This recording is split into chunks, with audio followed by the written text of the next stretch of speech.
மா பக்கத்து போர்ஷனுக்கு புதுசா குடி வந்திருக்கோங்கம்மா. அப்படிங்களா? ஆமாம்மா ஆமாம்மா. காலையில பால் காய்ச்சறோம், கொஞ்சம் குடும்பத்தோட காலைல அவசியம் வந்துருங்கம்மா. ஆமாங்க, பக்கத்தில் வந்துருக்கேன். நாளைக்கு நல்ல நேரம் பார்த்து பாலை காய்ச்சலாம் சொல்லி பேசியிருந்தேன். நான் எங்கள் வீட்டுக்கார மாதிரி தான் இருக்கேன். குழந்தைகள் என்ன இல்லை எங்களுக்கு. வெளியில பிள்ளை மாட்டி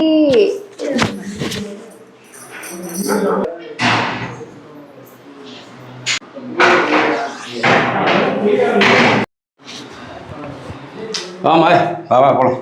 இங்கே போகலாம். அது போ அந்த அது ரொம்ப தப்பு. அப்படியெல்லாம் பண்ணக்கூடாது. அவங்களை எப்படி சரி பண்றது? அவங்க உள்ள வந்துரு. என்ன பண்றது? அது நம்ம தான் சரி பண்ணணும். சார் நான் தெரியாமல் பண்ணிட்டு இந்த போய் கொடுத்துட்டு வரேன் அவங்களோட குழந்தைய. ரொம்ப தப்பு. முதல்ல சாரி கேட்டு போய் குழந்தைய கொடுத்துட்டு வரணும். குழந்தை இல்லைன்னா யார் குழந்தை தூக்க கூடாதாங்க. நம்ம எங்க இப்படி எல்லாம் சமுதாயத்துல அப்படியே பாக்குறாங்க. ஒரு மாதிரி குழந்தை இல்லை குழந்தை இல்லையே சொல்றாங்க. ரொம்ப கஷ்டமா இருக்குங்க. எங்க ஆட்டம் இப்படிதான் சோதிப்பாரு. நம்ம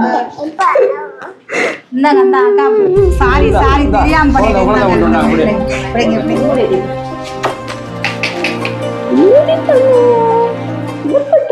தெரியாம பண்ணிட்டேக்கா, மன்னிச்சுக்கங்க. சரிங்களா?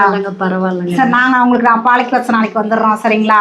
நீங்களே கூட வச்சிருங்க குழந்தைய. சரிங்களா?